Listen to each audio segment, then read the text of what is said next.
Nada incompleto. Di conmigo, nada incompleto. Dios no deja nada incompleto. ¿Cuántos creen eso? Todo lo que Dios comienza, Dios lo termina. A ti y a mí se nos olvidan las cosas. Empezamos algo, lo dejamos a medias. A veces vienes apurado a la iglesia, se te dejó algo encendido en la casa, una luz, ojalá no una estufa. Dejaste quizá la cochera abierta, algo. Tú y yo somos así, se nos olvidan cosas, cargamos demasiado en la mente. Pero Jesús todo lo que promete, Él lo cumple.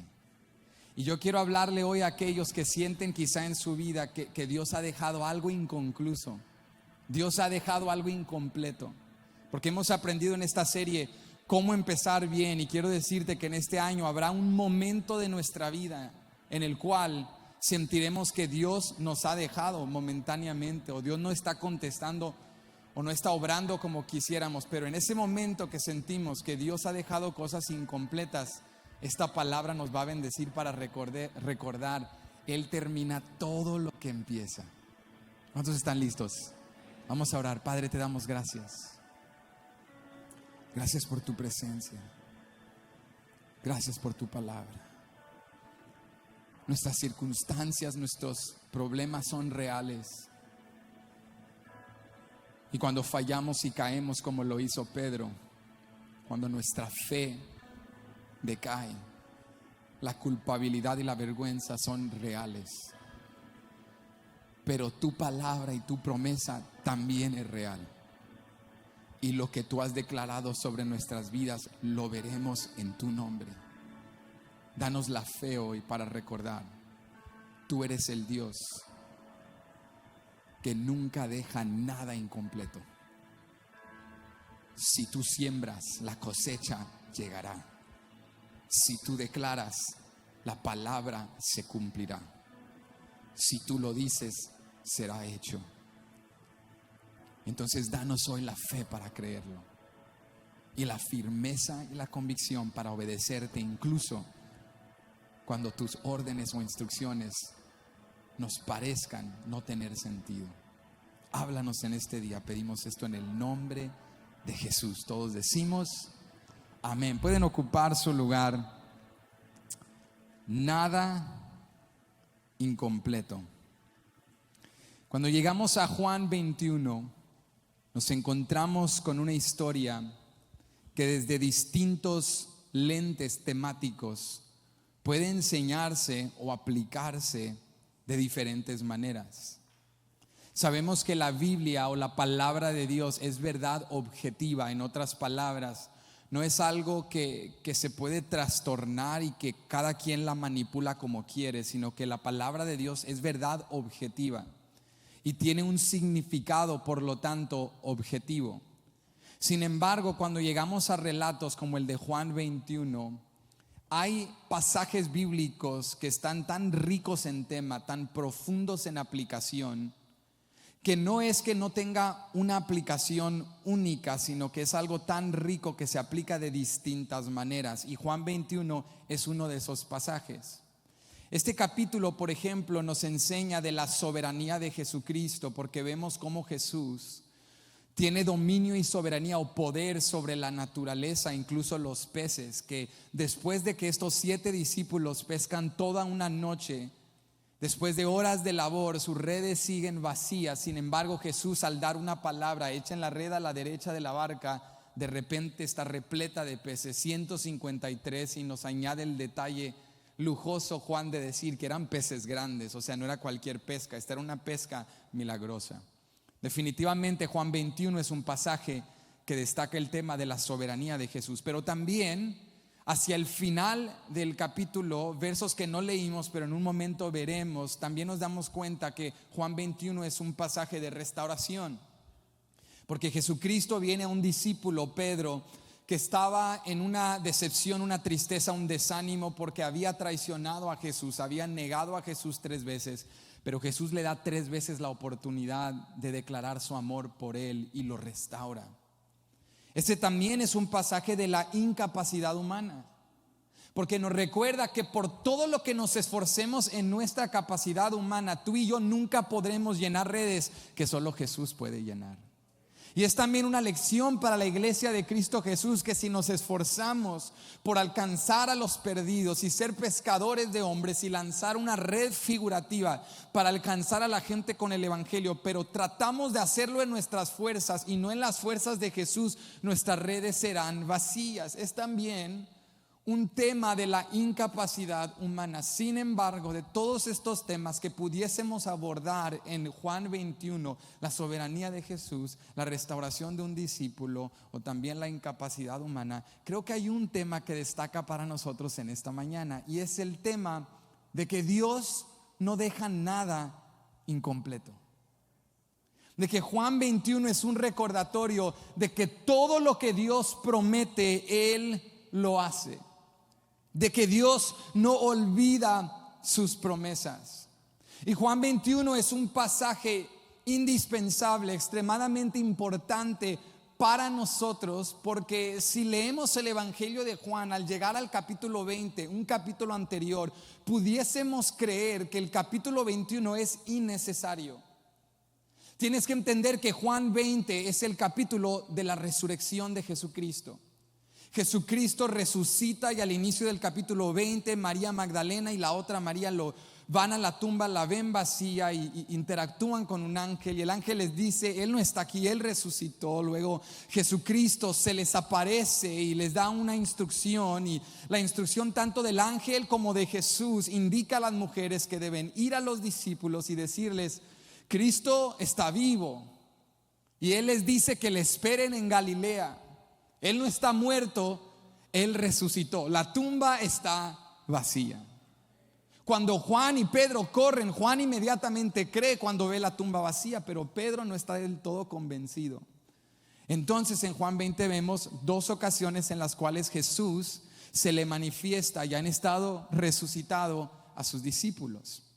En la primera ocasión están en la casa y él en una casa reunidos, y él se aparece, y después Tomás, el que estaba lleno de duda, que no les creía porque no estuvo ahí, Jesús unos días después se les vuelve a aparecer con Tomás y le dice: mira las heridas en mis manos, y pon tu mano aquí en mi costado y ve que es real, que yo soy el Cristo resucitado. Y dice: mi Cristo, mi Dios, mi Señor. Y Jesús le dice: tú crees porque viste, pero bienaventurados los que no vieron y creyeron. Y al final de todo esto, en Juan 20, de todo este relato extraordinario, Juan concluye el capítulo 20 con estas palabras en el verso 30 al verso 31. Pásate un capítulo anterior, Juan 20, verso 30 al 31. Mira cómo concluye Juan. Dice: hizo además Jesús muchas otras señales en presencia de sus discípulos, las cuales no están escritas en este libro, pero estas se han escrito para que creáis que Jesús es el Cristo, el Hijo de Dios, y para que creyendo tengáis vida en su nombre. No sé si lo notaste, pero esto parece una excelente conclusión. ¿Están conmigo?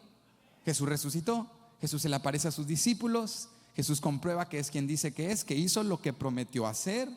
Y luego Juan nos dice: Jesús hizo tantas cosas que yo no pude incluir aquí, pero lo que está incluido es suficiente para que tú creas que Cristo es el Hijo de Dios. Y parece que ya es una bella conclusión, pero de repente aparece el capítulo 21.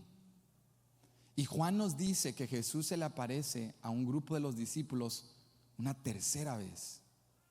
Y de ese grupo hay un hombre en particular con el cual Jesucristo tenía algo que había quedado inconcluso. Tenía una conversación que iba a abordar un tema que quedó incompleto. Y estamos hablando nada más y nada menos de Simón Pedro. Jesucristo entra en el capítulo 21 en esta especie de epílogo donde Juan nos dice: la historia no ha terminado. Juan dice: rehúso terminar mi libro diciéndote solo lo que Cristo hizo a nivel para el mundo. Tengo que decirte que Cristo completó la obra en Pedro. Tengo que decirte que Cristo no dejó a Pedro desahuciado, desanimado o en desesperanza. Me urge, siente Juan, decirte que Jesús cumple y completa todo lo que Él empieza. Y que el mismo Mesías que le dijo a Simón Pedro: Satanás ha pedido por ti para zarandearte como a trigo, pero yo estoy rogando por ti, que tú, una vez vuelto, confirmes a tus hermanos. Y si Juan concluye en el capítulo 20, la pregunta de un fiel lector es: ¿qué pasó con Pedro? Porque hasta este punto de Juan 20, lo único que sabemos de Pedro es que Pedro negó a Jesús 3 veces. Y después de que Jesús se vuelve a aparecer ya resucitado, Juan cree, pero Pedro ya no dice nada, ya no hay diálogo de Pedro. Entonces el fiel lector siente compasión por Pedro. ¿Qué de Pedro?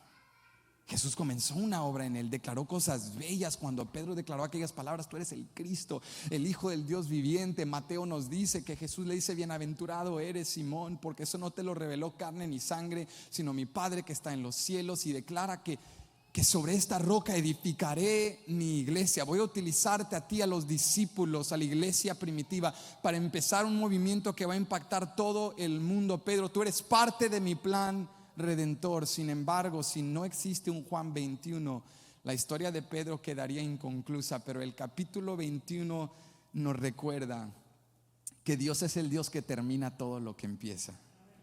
Y que si tú en esta mañana, en este día, sientes que hay algo inconcluso en tu vida, algo que Dios te prometió, que no has visto en cumplimiento, yo quiero desafiarte a seguir confiando en Dios, para que tú sepas que Dios es el Dios del capítulo 21, que vuelve cuando tú menos lo esperas, que vuelve incluso cuando tu fe está por el suelo, y que te dice: echa la red a la derecha de nuevo, porque el mismo Cristo que te llenó la red por primera vez lo hará otra vez. ¿Cuántos dicen amén? Él es el Dios que dice: Pedro, tu historia no termina en desánimo, tu historia no termina en fracaso. El fracaso es parte de tu historia, tu pecado es parte de tu historia, la oscuridad es parte de tu historia, pero tu historia no termina allí. Yo soy el Dios que no deja nada incompleto. Pedro, tú serás un hombre de Dios, y mi plan en ti se va a cumplir. Y cuando Jesús viene esta tercera vez, ahora en el capítulo 21, a aparecerse a este grupo de 7 discípulos, ellos no sabían qué esperar, no se imaginaban lo que iba a suceder. Y en lugar de estar en Galilea esperando en fe que Jesús volviera, como no sabían qué hacer, siguiendo la indicación de Pedro como un líder ante ellos, se pusieron a pescar. No sabían qué hacer. Entonces Pedro dice: voy a pescar. Y ellos dicen: bueno, nosotros también. Y se ponen a pescar. Y acá hay un desafío, porque nos vamos a dar cuenta en un momento al leer algunos pasajes que Jesús, cuando resucitó, le dijo a las mujeres: díganle a mis discípulos, a mis hermanos, que me esperen en Galilea, yo me les voy a aparecer. Entonces, cuando Pedro y estos otros 6 discípulos van al lago de Tiberias, así lo llama Juan, que también era conocido como el lago de Genesaret o el mar de Galilea, llegan a la región de Galilea, de donde ellos eran originalmente, donde Cristo los encontró por primera vez. Y cuando llegan a este lugar, en lugar de esperar en fe, en lugar de sentarse y decir: Jesús nos dijo que esperáramos aquí, vamos a esperar, Él va a volver, Él cumplirá su promesa, se desesperan y comienzan a pescar. Y antes de que tú y yo los juzguemos y les digamos: Pedro y discípulos, ¿por qué se pusieron a pescar en lugar de esperar en Dios? ¿Por qué volvieron a lo que hacían antes? ¿Por qué vino a Jesús a encontrarlos en el mismo estado en el que los encontró por primera vez, pescando toda la noche y terminando con redes vacías? ¿Por qué volvieron a lo mismo? Antes de juzgarlos, tenemos que entender la incertidumbre con la que estaban viviendo. Para los discípulos de Jesús, tenían una expectativa de que Jesucristo iba a vencer el imperio romano, de que Jesucristo iba a restablecer el reino de Israel, de que iban a terminar esos 12 discípulos en tronos, sentados con Él, gobernando sobre toda Israel. Tenían grandes expectativas de lo que Cristo iba a hacer, pero Cristo les va hablando de un mensaje de un Mesías sufriente, de uno que había de morir, que era necesario que para heredar la vida eterna y experimentar la gloria, Él tenía que morir para rescatarlos de su pecado. Y los discípulos no entendían del todo este mensaje. Entonces, cuando Cristo fue a la cruz, estaban asustados. Si nuestro líder y rabí y maestro, fue crucificado. ¿Qué será de nosotros que somos sus discípulos? ¿Qué será de nuestras vidas? Dejamos familia, nos despojamos de posesiones, hemos invertido todo en su reino y de repente la tumba está vacía. Y comienzan a emocionarse. Y algunos tienen duda y algunos creen y comienzan a cuestionarse, y luego Jesús se les aparece. Y luego viene Tomás y le dicen y no les cree, y se aparece una segunda vez. Y luego la segunda vez que se aparece están en las nubes, dicen ya volvió. Y esta vez volvió resucitado, es el Todopoderoso, va a derrocar el imperio romano, vamos a vivir en gloria con él para siempre. Y de repente se desaparece otra vez. Entonces está contigo, camina contigo, tiene todo este poder. Lo crucifican, resucita, se aparece, desaparece, se aparece una segunda vez, desaparece otra vez. ¿Cuántos estarían un poquito inciertos como ya por ahorita? Entonces ya los entiendes, están nerviosos. Dicen, bueno, Jesús aparece, desaparece, ¿qué si no vuelve a aparecerse? ¿Qué si esta vez no vuelve por nosotros? ¿Qué será de nuestras familias? ¿Cómo vamos a sobrevivir? ¿Cómo la vamos a hacer? No habían entendido del todo que Jesucristo había resucitado, no para quedarse en la tierra, sino para ir y preparar morada para ellos. Y que no se quedarían solos, porque enviaría al glorioso Espíritu Santo, que recibirían poder desde lo alto. No habían comprendido del todo las palabras de Jesús. Entonces, en lugar de esperar en Galilea con fe, esperaron con incertidumbre. Y antes de juzgarlos hay que ponernos en su lugar. Si tú lo das todo por Jesús y Jesús desaparece, tú comienzas a preguntarte, ¿qué será de mí? ¿Y cómo voy a salir de esta situación? Pero Jesucristo, aunque no les había dado todos los pasos al lujo de detalle, les había dado lo suficiente para que actuaran en obediencia. Porque así trabaja Dios. Dios no nos da todos los pasos, no nos dice exactamente qué va a ocurrir en toda circunstancia, pero nos da lo suficiente para obedecerle. Nos da lo suficiente para caminar en fe. Y Jesús no les desglosó al lujo de detalle todos los pasos, pero sí les dijo, espérenme en Galilea. Miren esto en Mateo 28, versos 7 al 10. Este es el relato de la resurrección que cuenta Mateo. Y mira lo que el ángel le dice a las mujeres. Dice aquí, Mateo 28, 7 al 10: e id pronto y decid a sus discípulos que ha resucitado de los muertos. Y he aquí, va delante de vosotros a Galilea, allí le veréis.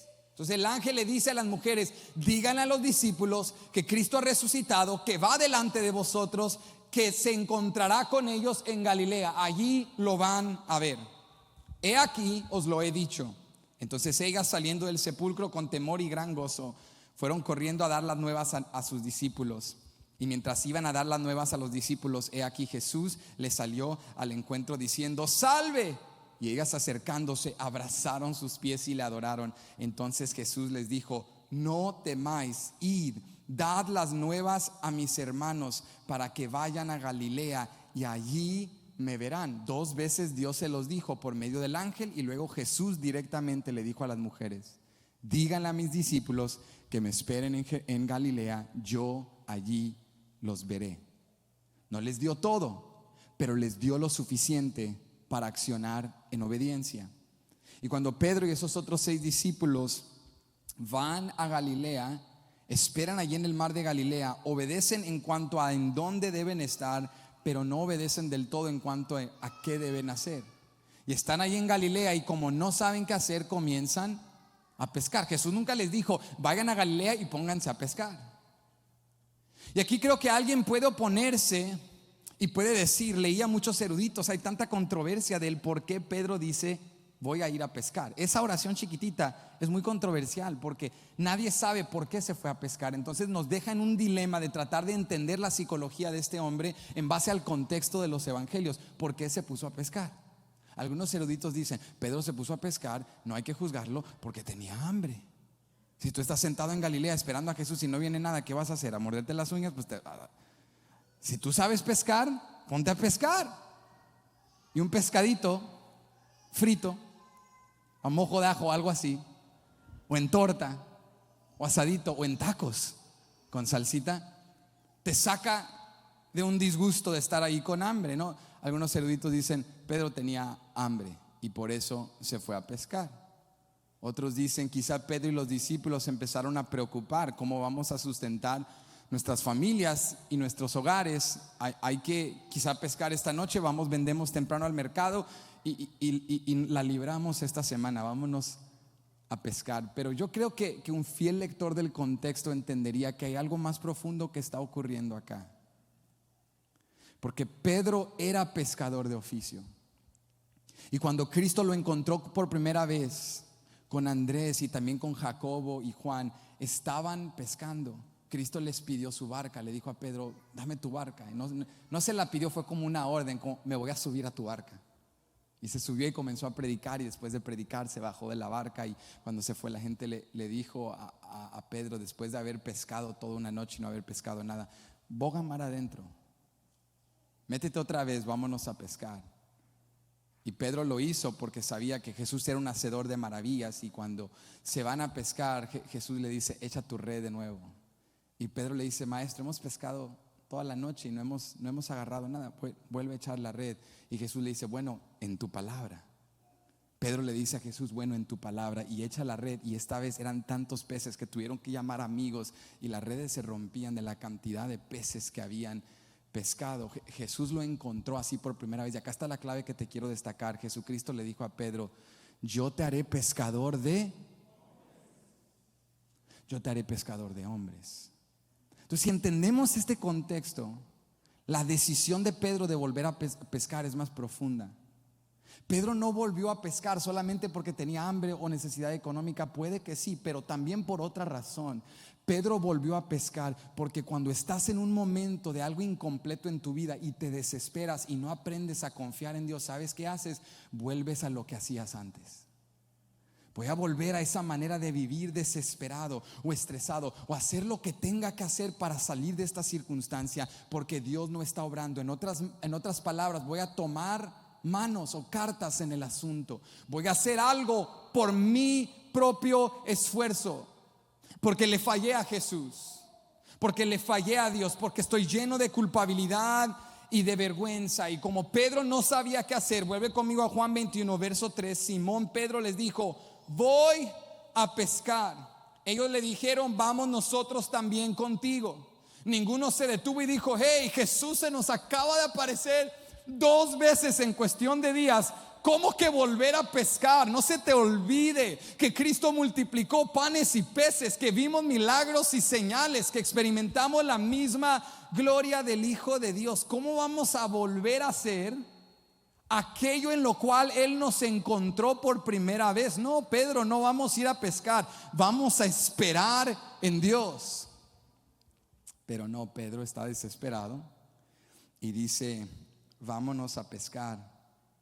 Y lo ven como un líder y dicen, vamos nosotros también contigo. Fueron y entraron en una barca. Y aquella noche, ¿qué pescaron, iglesia? No pescaron nada. Cuando tú no sabes qué hacer y estás estancado en una temporada de algo incompleto en tu vida, cuando no ves lo que Dios te ha prometido, no cometas el error de Pedro y de estos discípulos de volver a redes vacías. Toca al que está a tu lado y dile, no vuelvas atrás, no vuelvas atrás. Díselo. Si no hay nadie a tu lado, decláralo sobre tu vida, no vuelvo atrás, no vuelvo atrás. Pedro decide volver atrás. Y no quiero ser exagerado y elevar algo que no corresponde al texto. No te estoy diciendo que Pedro pecó, no te estoy diciendo que Pedro abandonó su fe o volvió a una vida de pecado, porque eso no está en el texto. Lo que te estoy diciendo es que Pedro, en la desesperación de haberle fallado a Jesús y de ver que Jesús no vino a concluir la conversación con él, abordar el tema, Pedro decide volver atrás a hacer lo que hacía antes. Pero cuando tú te desesperas, cuando yo me desespero y volvemos atrás a tratar en nuestro esfuerzo humano de hacer lo que solo Jesús puede hacer, ¿sabes con qué terminamos? Con redes vacías. Ahora, esto no era anormal para Pedro. Pedro siempre fue impulsivo. Pedro siempre fue impulsivo. Pedro siempre fue el tipo de hombre que decía, si Dios no abre un camino, yo lo abro. Si Dios no da la palabra, yo me lanzo, yo encuentro la manera. Siempre fue un hombre impulsivo. En algunos sentidos le ayudaba porque tenía una fe destacada, pero en otros sentidos le afectaba porque se precipitaba, porque a veces tú y yo le prometemos a Dios más de lo que podemos cumplir. ¿Cuántos reconocen eso? A veces le decimos: Dios, este año, todos los eneros, ¿verdad? Este es el año. O Dios nos da una palabra y nos emocionamos y decimos: ya, Dios, te prometo esto y aquello, y nos adelantamos. Y así era Pedro. Pedro se emocionaba de más, era muy impulsivo. Tú recuerdas cuando Jesucristo se le aparece a los discípulos sobre el agua, y Pedro le ve y se asustan porque creen que es un fantasma, y cuando identifican que es Jesús caminando sobre el agua, Pedro le dice: Señor, da la orden que yo vaya a ti, yo vendré. Y cuando se lanza sobre el agua, comienza a caminar sobre el agua como algo de películas. Y mientras está caminando sobre el agua, los discípulos viendo, de repente los vientos comienzan a pegar a su cuerpo, y cuando él siente los vientos y quita el enfoque y la mirada de Jesús, comienza a dudar y se hunde en el agua. Y Jesucristo viene porque grita: sálvame, Señor, ayúdame, me estoy hundiendo, ayúdame. Y Jesús viene y lo saca, y ¿qué le dice? Hombre de poca fe, ¿por qué dudaste? Te me adelantaste, Pedro, te lanzaste al agua y no estabas listo. En otra ocasión, cuando Jesús está preparando a sus discípulos para su muerte, muy transparentemente Jesús les dice: cuando venga el momento, todos ustedes se van a esparcir y van a huir, todos me van a dejar. Y cuando Pedro escucha esto, nuevamente Pedro es impulsivo, se levanta y dice: todos te van a abandonar, pero yo nunca te dejaré. Qué macho Pedro, ¿verdad que sí? Así con las botas del norte, así fuerte y todo, hasta que le pega una fiebrecita y luego: amor, ayuda. Así fuerte se levanta Pedro y dice: yo nunca te dejaré. Y le dice: es más, yo daría mi vida por ti, Jesús. Antes de que te tomen, yo daría mi vida por ti. Y cuando ese momento del cual él hablaba viene a cumplirse y vienen a arrestar a Jesús, Pedro, otra vez impulsivo, no sabiendo qué hacer, toma la espada de un soldado y le corta la oreja al siervo del sumo sacerdote. Y después de ese acto de aparente valentía, y Jesús lo exhorta y le dice: hey, yo no necesito que tú me defiendas, tranquilo, guarda la espada, y lo cura. Después de ese acto, ¿sabes qué hace Pedro? El impulsivo, el valiente, el hombre audaz, con una fe aventada, huye. Y después de huir, justo como Jesús lo dijo, la palabra de Jesús se cumple: antes de que el gallo cante 3 veces, me habrás negado 3 veces. Y así como Jesús lo dijo, Pedro lo negó, y cada vez sumaba con intensidad el cómo negaba a Jesús, hasta maldecir, dice uno de los evangelios: no lo conozco, yo no soy seguidor de él. Ahora vuelve conmigo a Juan 21 y ahora entiendes por qué Pedro vuelve a pescar.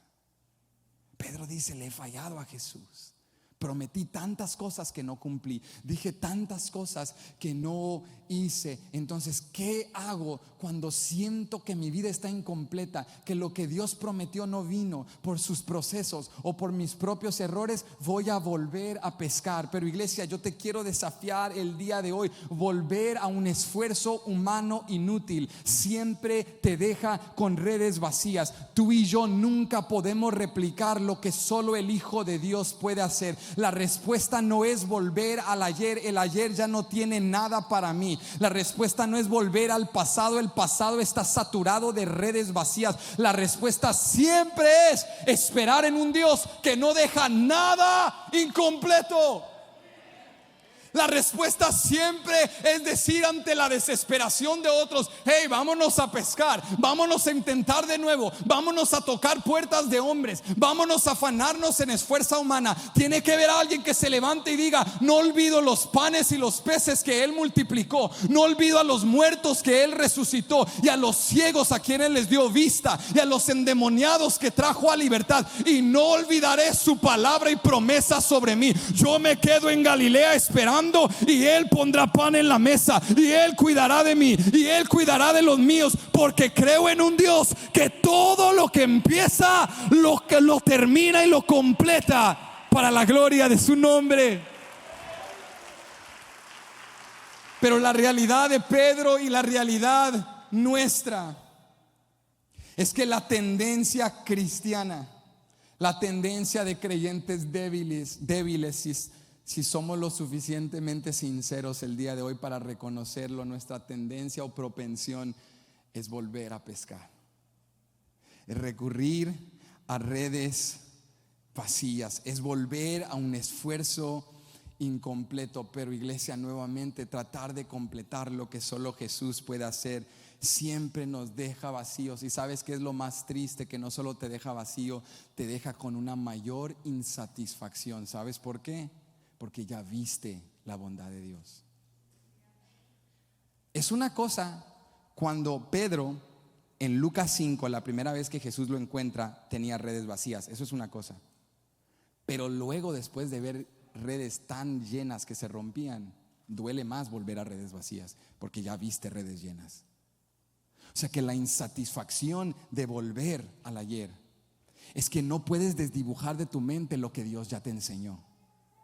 La insatisfacción del volver.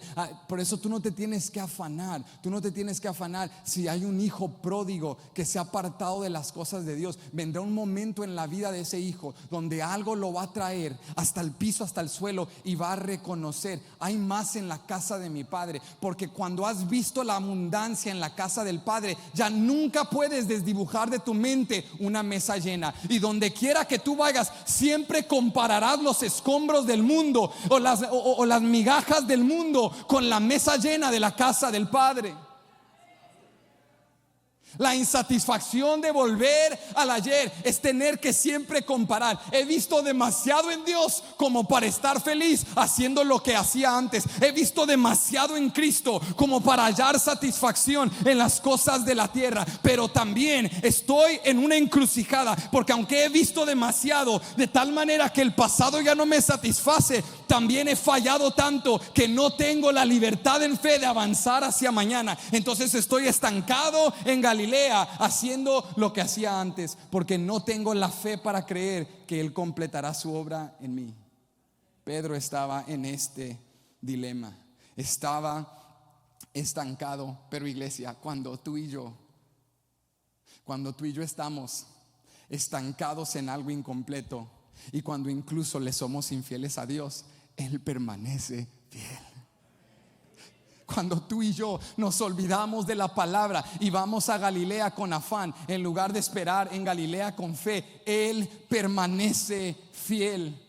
Aunque Pedro y los discípulos en el verso 3 pescan toda la noche, bendito sea Dios que viene el verso 4. ¿Cuánto le dan gracias al Señor por el verso 4? Porque dice el verso 4: cuando ya iba amaneciendo, se presentó Jesús en la playa. Y déjame decirte que cuando Jesucristo se presenta, todo cambia para bien. Cuando Jesucristo vuelve, todo cambia para bien. Ahorita las redes están vacías, pero si Cristo se presenta de nuevo, prepárate, porque vamos a comer. Jesucristo se presenta otra vez. ¿Qué te estoy diciendo en esta mañana? Que la bondad de un Dios que no abandona la obra de sus manos es que incluso cuando sus hijos no confían en Él, Él viene a intervenir. Jesucristo se les aparece una tercera vez, no porque lo merecían, no porque le habían rogado, no porque se lo habían solicitado al Padre, sino por la naturaleza de un Dios que nunca abandona lo que empieza. Iglesia, si estamos aquí el día de hoy, no es porque le hemos buscado con disciplina, no es porque le hemos sido fiel 365 del año, es porque Él es fiel a su palabra, es porque Él dijo: yo sacaré a mi pueblo de la esclavitud y yo los traeré a libertad. Y si yo vengo hoy a decirte, Moisés, que tú te levantarás, es porque yo no olvido mis pactos, y todo lo que empiezo lo acabaré. Por eso cuando Moisés le pregunta a Dios: ¿quién les diré que tú eres?, no le dice: diles que soy tu Dios. No le dice: diles que soy el Todopoderoso. Tampoco le dice, diles que soy el creador de los cielos y la tierra. Le dice, diles que soy el Dios de Abraham, Isaac y Jacob, el Dios de las generaciones.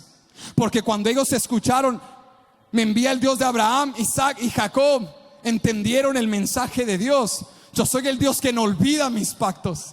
Yo soy el Dios que no olvida mis palabras. Tú olvidas las palabras del abuelo, pero yo no olvido lo que le dije al abuelo y no olvido lo que le dije al padre, y lo honro cuando viene el hijo y cuando vienen las otras generaciones. Mi palabra sigue fidedigna. Lo que yo dije, yo lo haré.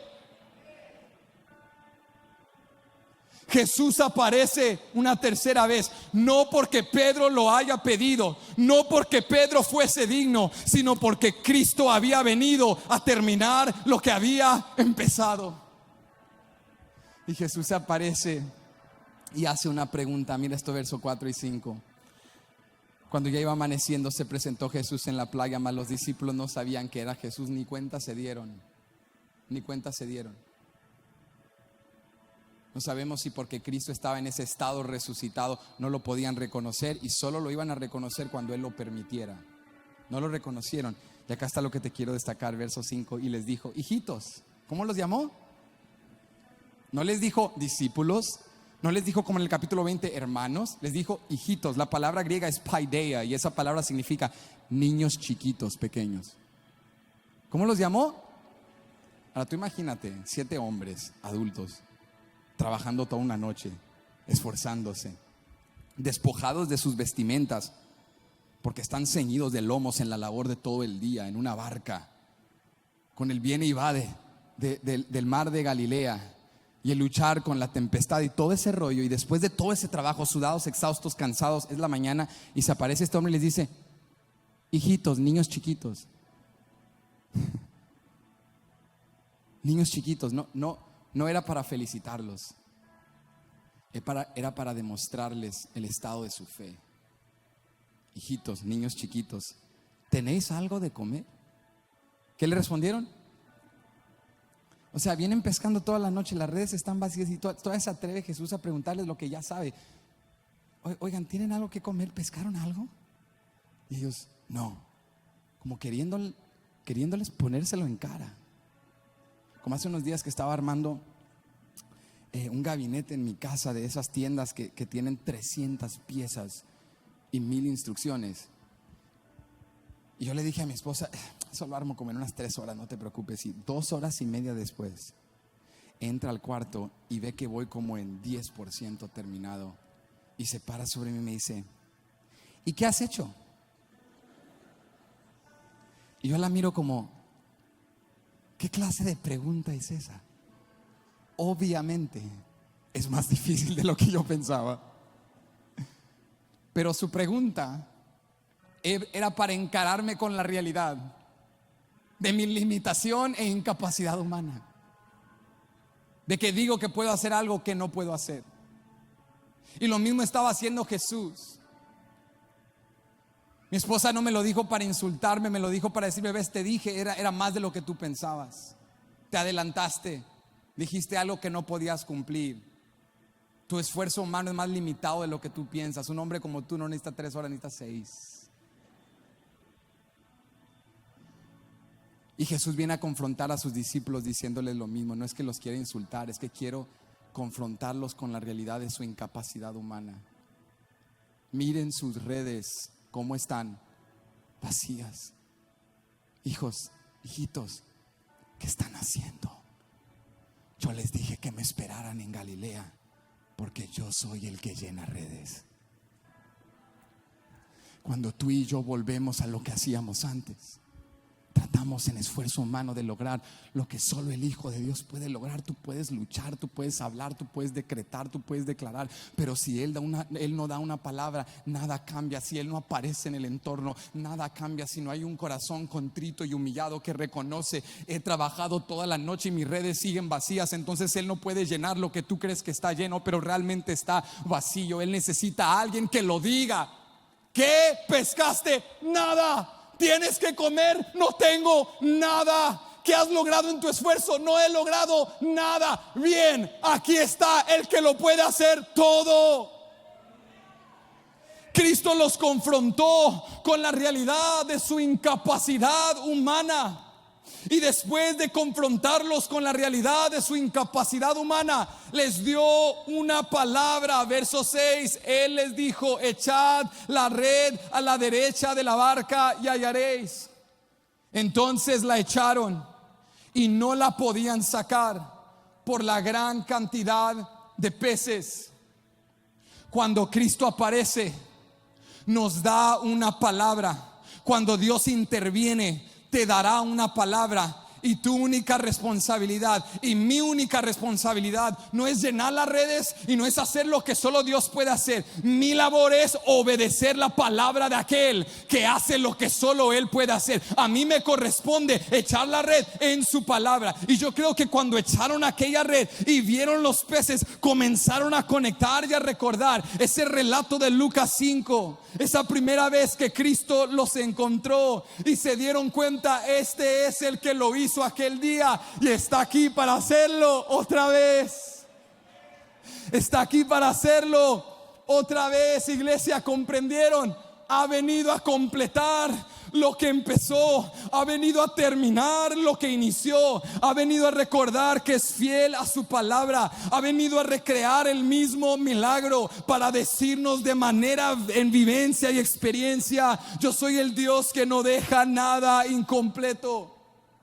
Este es el mismo Dios del cual escribió el salmista cuando dijo en el Salmo 138 verso 8: Jehová cumplirá su propósito en mí. Tu misericordia, oh Jehová, es para siempre. No desampares la obra de tus manos. Es el mismo Dios. Este es el mismo Cristo del cual escribió el apóstol Pablo en Filipenses 1:6, cuando dijo: estando persuadido de esto, que el que comenzó en vosotros la buena obra la perfeccionará hasta el día de Jesucristo. Yo quiero hablarle a alguien con una vida inconclusa, con una circunstancia incompleta. Solo espera en Dios, confía en Dios, porque cuando Dios intervenga en tu vida con su gracia, incluso cuando tú pierdas tu fe, cuando Dios intervenga en tu vida, actúa en obediencia, acciona en obediencia, y tus redes vacías se llenarán otra vez. Yo quiero hablarle a alguien con una circunstancia inconclusa y decirle: Dios va a terminar lo que te ha prometido si estás dispuesto a esperar en Él. Pero por toda su falta de fe, su impulsividad y sus errores, Pedro hizo una cosa bien. Cuando Cristo le dio la orden: echa la red a la derecha de la barca, Pedro no se opuso. Pedro no dijo: ¿quién eres tú? Porque no lo reconocían, recuerda.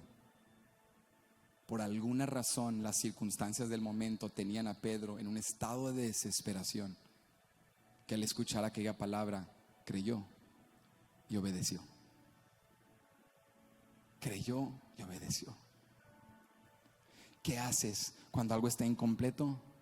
Acciona en obediencia a la palabra de Dios. Echa tu red a la derecha de la barca. Tienes que entender que la acción de los discípulos para pescadores profesionales era algo absurdo. Has pescado toda la noche en el mismo lugar, no por echarlo a otro lado. Es como superstición. No por echarlo a otro lado vas a pescar. Es algo de lógica, es algo de sentido común, es algo de experiencia, de saber lo que estás haciendo. Y si has pescado toda la noche y tu red está vacía, echarlo de otro lado no va a cambiar nada. O sea, a veces lo que Dios pide de nosotros para otros sería absurdo, no tendría sentido. ¿Por qué vas a la iglesia? ¿Por qué te comprometes? ¿Por qué buscas a Dios? ¿Por qué haces esto y aquello? Para ellos no lo van a comprender, pero para el Hijo de Dios es una oportunidad de accionar con obediencia. Y cuando accionaron con obediencia y vieron el resultado, las redes estaban tan llenas con gran cantidad de peces. Verso 7, mira esto. Entonces aquel discípulo a quien Jesús amaba dijo a Pedro: este es Juan, así se describe Juan. El discípulo a quien Jesús amaba dijo a Pedro: es el Señor. Cuando obedeces en acción a la intervención y la palabra de Dios, lo que estaba incompleto, Dios lo completa. Y mira lo que ocurre. Juan dice: solo hay uno, Pedro. Solo hay uno que ordena los peces. Solo hay uno que le dice a 153 peces que vengan y se sujeten a una red después de toda una noche de pescar sin resultado. Solo hay uno que lo hace, Pedro. Solo hay uno que controla la naturaleza. Yo sé quién Él es. No tengo que ver su rostro, no necesito que se manifieste. Solo tengo que ver la evidencia en mi familia, en mi hogar, en mi matrimonio, para darme cuenta. El haberle obedecido trajo este resultado. Y ahora que veo la evidencia, puedo decir: esta es la obra de Jesús. Solo hay uno que restaura y redime y salva y sana y hace cosas rotas totalmente nuevas. Solo hay uno que multiplica panes y peces. Pedro, es el Señor. Es Él. Volvió otra vez. No nos dejará, Pedro. Está con nosotros. La acción de obediencia conduce a una firmeza y estabilidad de fe, porque recuerdas: Él está conmigo. El mismo que unió mi matrimonio, ahora que estamos incompletos, lo restaurará. El mismo que me dio salvación me sostendrá de día a día. Y el mismo que me sostiene de día a día me llevará hasta la gloria por toda la eternidad.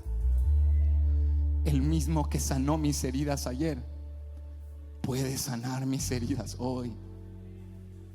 Él es, dice Juan, es el Señor. Es Jesús. Jesús volvió. Jesús les estaba enseñando a descansar en el Evangelio. Este es el Evangelio. No lo que tú puedes hacer por Dios, sino lo que Cristo ha hecho por ti. No que te puedes ganar el favor de un buen padre, sino que la obra salvífica de Cristo te ha favorecido para con Él. No que tú puedes con obras merecer ser un estado santo, sino que por la sangre de un cordero, por la sangre y el sacrificio del Hijo de Dios, su justicia ha sido imputada sobre nosotros, y Él llevó en aquel madero nuestros pecados. Este es el Evangelio. No que Pedro con una espada, o con caminar sobre el agua, o con el hacer mucho, orar mucho, prometer mucho, puedes ganarte a Cristo, sino este es el Evangelio: que Cristo volvió a Galilea y que Cristo llenó tus redes de nuevo para empezar y acabar lo que tú no puedes hacer. Esas son las buenas nuevas. Te sientes cansado, te sientes cargado, te sientes afanado por el hoy, el mañana y el ayer. Descansa en aquel que no necesita tus peces y no ocupa tus redes y no requiere tu barca. Descansa en aquel que de la nada lo hace todo. Descansa en Jesús.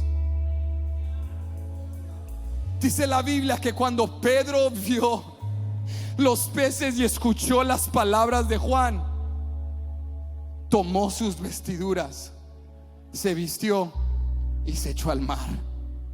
Nadó como 200 codos, que es lo equivalente como de 100 yardas, como un campo de fútbol americano. Nadó en típico Pedro impulsivo. Los discípulos van en la barca así con los peces, como viéndolo. ¿Qué estás haciendo? Y Pedro: déjeme. Porque Pedro seguía pensando: tengo que ganarme el favor de Jesús. Le fallé.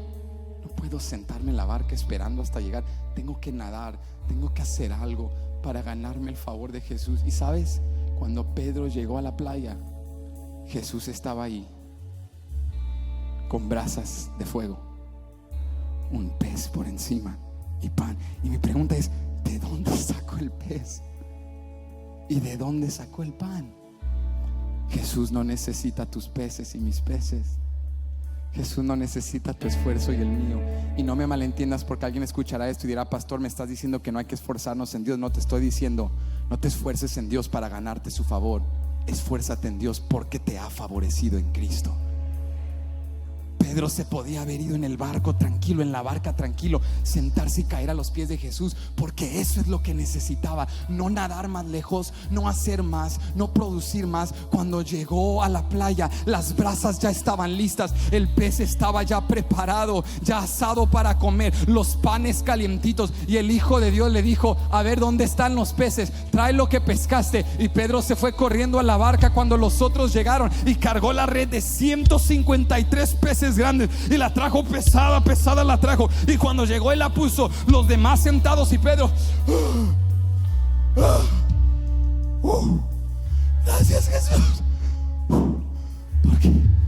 Porque los demás estaban descansando, pero Pedro estaba tratando de ganarse el favor. Yo te fallé, yo te negué 3 veces. Yo tengo que nadar y cargar peces para demostrarte que te amo. Y Jesús le dice: tranquilo, deja los 153 al lado, ven y come conmigo. Iglesia, el evangelio es descanso en Dios, de que ya no necesito ganarme el favor de los hombres, tener gratificación humana o comprobar el valor de mi identidad con lo que tengo, poseo o puedo producir. El evangelio es descanso, porque caigo en los brazos de un buen padre que me ha dado acceso por el sacrificio de su único hijo.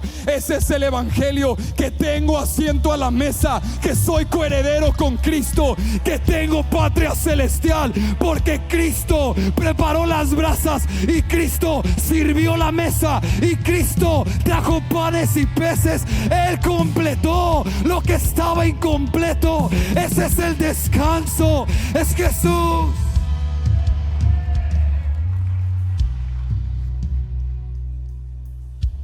Pedro se estaba esforzando, pero quiero dejarte aquí. Vimos en primer lugar que cuando te sientes en un estado incompleto, no vuelvas atrás, sino espera en Dios, y cuando Él intervenga, acciona en obediencia. Pero por último, deja que Jesús complete lo que solo Él puede completar. Nadar 100 yardas, cargar 153 peces no hará que Dios te ame menos o te ame más. Escucha: eres amado por Dios porque Cristo tomó tu lugar en la cruz del Calvario. No hay nada que puedes hacer para ser separado del amor de un buen Padre que a precio de sangre compró tu salvación. Ya soy amado por Él. Alguien que diga: puedo descansar porque ya soy amado, ya soy aprobado, porque estoy escondido en Cristo, en Dios. No necesito nadar más y hacer más, ya soy aprobado por Él. Deja que Jesús complete lo que solo Él puede completar. Ok, voy a comer. Y comienza a comer y se sienta con los 7, y ahí están los 8, incluyendo a Jesús, comiendo panes y peces. Y dice Juan que nadie dice nada. Y nadie le preguntó: ¿quién eres? Porque todos sabían es Jesús, y solo se quedaron callados. Y de repente, cuando terminan de comer, Jesús se levanta y Jesús rompe el silencio y completa lo que solo Él podía completar. Mira a un discípulo quebrantado, fracasado, caído, cansado de tratar de comprar el favor de Dios, y Jesús le dice: Pedro, ¿me amas? Sí, Señor, yo te amo. Apacienta mis corderos. Pedro, ¿me amas? Sí, Señor, yo te amo. Guarda mis ovejas. Una tercera vez le preguntó: Pedro, ¿me amas? Y esta vez se entristeció porque le preguntara 3 veces. ¿Sabes por qué? Porque Pedro recordó que 3 veces le había negado. Señor, tú sabes todas las cosas, tú sabes que te amo. Jesús le dijo: apacienta mis ovejas. Cuando eras niño, Pedro, te ceñías e ibas a donde querías ir, te vestías, lo hacías a tu manera. Eras impulsivo, Pedro, eres un hijito en la fe. Pero cuando seas hombre, te ceñirá otro y te llevará donde no quieras ir. Y esto dijo hablando de cómo había de morir por su causa, y le dijo con eso: sígueme. Jesús le dijo: Pedro, ¿me amas? Sí. 3 veces lo restauró. y le dijo: he completado lo que estaba incompleto, he terminado lo que prometí. Y Pedro ahorita sigue siendo como un niño en la fe, pero cuando sea su nombre en la fe, en aquel Hechos capítulo 2, cuando miren a aquellos creyentes pensando en el aposento alto que estaban ebrios y borrachos, tú te pondrás de pie y tú dirás: estos no están ebrios. Esta es palabra del profeta Joel, esta es palabra de Dios.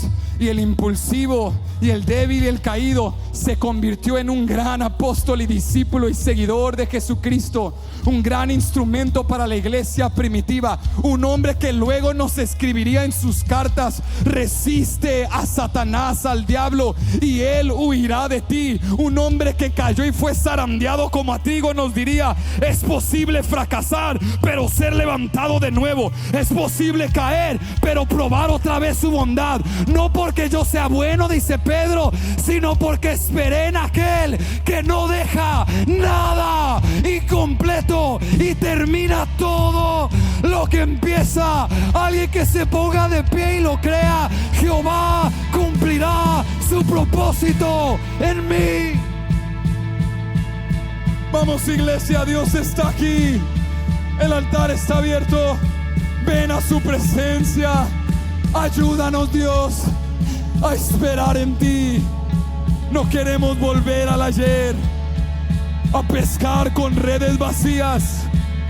Espera en Jehová, Él levantará tu rostro, Él llenará tu mesa, Él honrará el trabajo de tus manos. Confía en Él. Jehová cumplirá su propósito en mí.